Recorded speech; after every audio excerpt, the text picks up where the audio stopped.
नमस्कार मंडळी.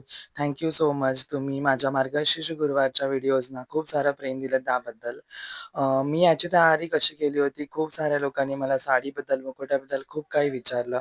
सो मी साडीसाठी फर्स्टली तर पैठणी शोधत होतो व्हाईट कलरची, पण मला पैठणी अवेलेबल झाली नाही. त्यासाठी मी ही शॉल घेतली आणि माझ्याकडे व्हाईट कलरची एक साडी मी मागवली होती मुनिया पैठणी.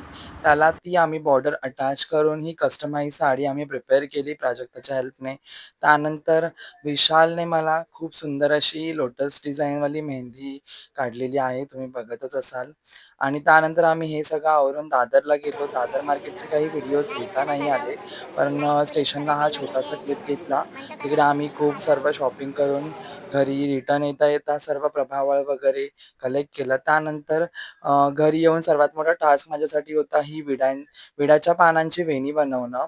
सो पहिल्यांदाच बनवली आहे. कशी बनली तुम्ही नक्की मला कळवा कमेंटमध्ये.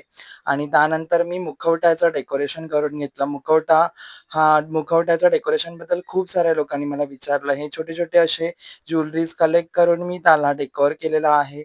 आणि त्यानंतर माझी गुरुवारची ही पूजा अशी सुफळ संपूर्ण मी संपन्न केली. शेवटचा गुरुवार होता. थोडा इमोशनल मोमेंटसुद्धा होता. मार्गशीर्षातला शेवटचा गुरुवार होता, त्यामुळे मला काहीतरी सुंदर असं वाण द्यायचं होतं. सो त्यामुळे मी ह्या नथ ऑर्डर केल्या होत्या. सगळ्या डिटेल्स मी कॅप्शनमध्ये मेन्शन केलेल्या आहेत. मुखवटा, साडी आणि ज्वेलरी सगळ्यापासूनच्या. खूप खूप धन्यवाद परत एकदा माझ्या रील्सना एवढं खूप प्रेम देण्यासाठी. खूप खूप धन्यवाद.